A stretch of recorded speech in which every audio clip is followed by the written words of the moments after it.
revenir sur DSK, mais auparavant, je voudrais qu'on parle de Marseille avec Salim, qui est conseiller financier. Bonjour Salim. Bonjour. Vous ressentez l'insécurité au jour le jour à Marseille, Salim? Ah oui, tout à fait, au jour le jour. C'est vraiment une calamité ce qui se passe actuellement à Marseille. Ah vraiment. Je voulais vraiment tirer un cri d'alarme concernant la situation. Alors, on parlait d'insécurité à Marseille plus précisément. Moi, je pense qu'il y a une montée de l'insécurité non seulement à Marseille, mais en France. En France et dans tout le pays, je dirais, touché par ce qui se passe au niveau économique, avec une forme de paupérisation qui monte de plus en plus.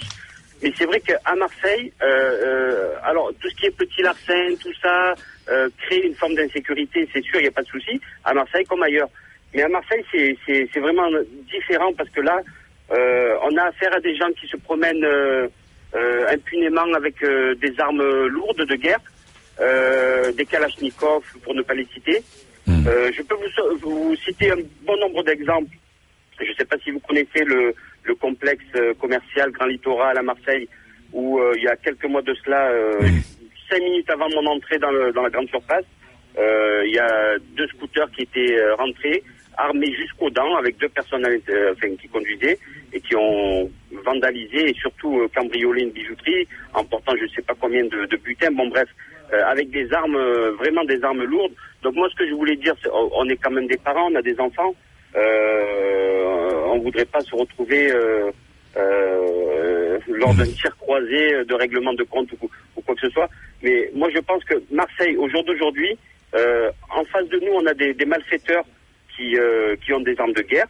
Donc pour moi, quelqu'un qui se promène avec des kalachnikovs, des fusils mitrailleurs, pour moi c'est une guerre.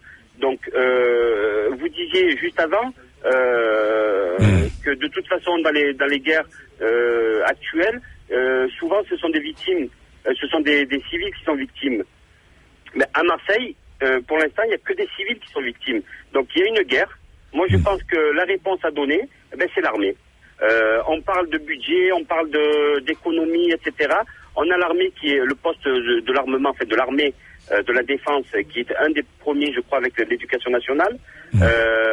Certes, il y a des petites guerres.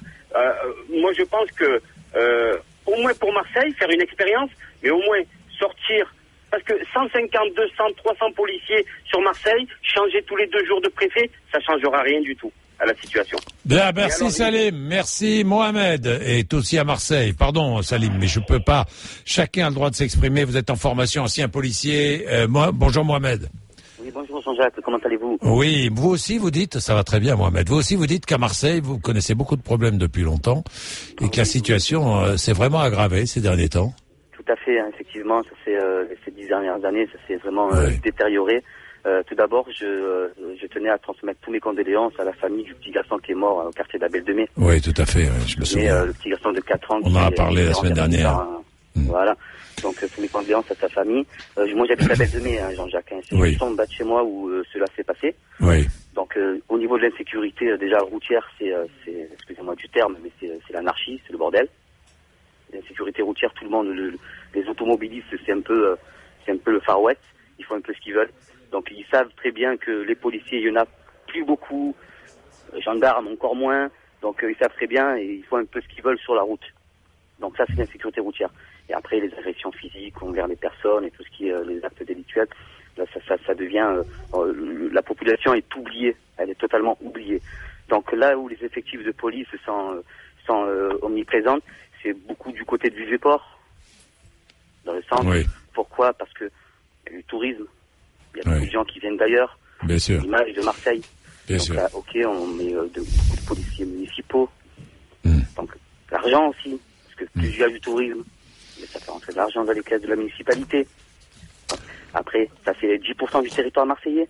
Est-ce qu'ils ont fait et le reste est un peu abandonné. Le reste est un peu abandonné. Les gens se font justice eux-mêmes, souvent, parce qu'ils n'ont plus trop confiance à la police. Merci Mohamed. Mais je vous en prie Jean-Jacques, et bonne journée. Je dis bonjour à tous les auditeurs et à toute l'équipe RMC. Et à tout Marseille, à travers vous. Nous, on dit bonjour à tout Marseille à travers vous. Allez, la dette. Tiens.